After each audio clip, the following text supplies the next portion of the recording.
If you've ever noticed a line running down the side of your 3D print, that's the seam. It's where each new layer starts and ends, and depending on your slicer settings and the filament you are using, it can be more or less noticeable.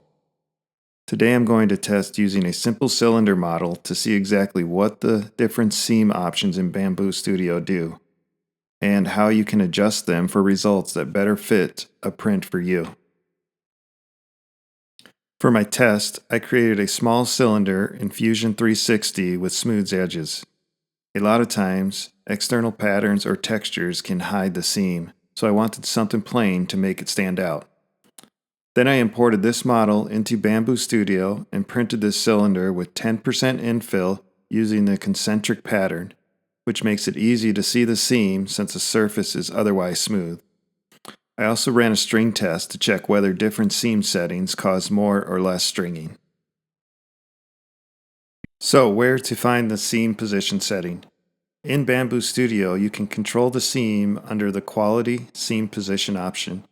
Depending on whether you're in advanced mode or not, you'll see different options. For this video, we'll stick to basic mode. There are 4 options you can choose from: aligned, random, nearest, and back. Each one changes how your printer decides where to start and stop each layer, and we'll cover each one individually. Let's take a closer look at each option in action, starting with aligned. With aligned, all of the seams are stacked on top of each other in a straight line down the print.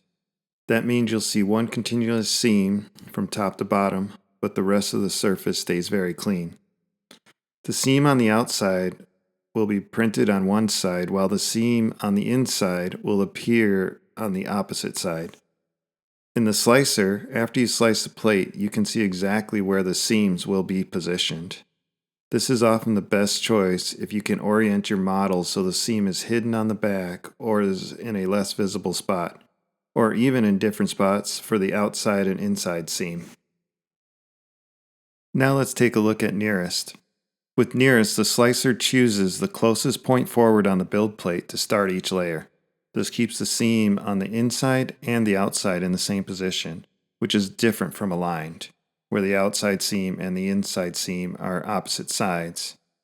As of Bambu Studio version 2.2.1.60, this seam option appears to have a bug and is behaving more like random when selected. I imagine this will be fixed soon, but for now you can see it clearly when you select nearest and then click slice plate.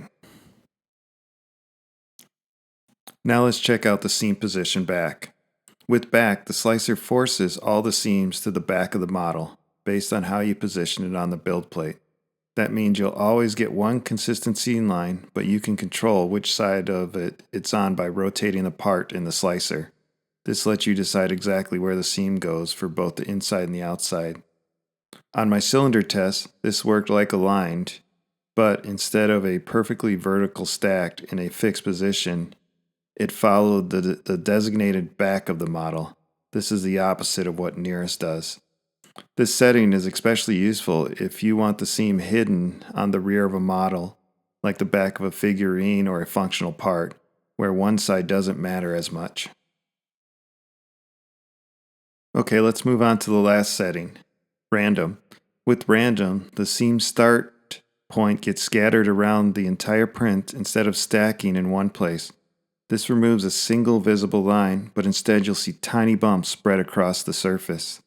On my cylinder test, you can see the little imperfections all around the wall instead of one clean seam. And just like with the lined, in the slicer you can see the start and stop points for each layer.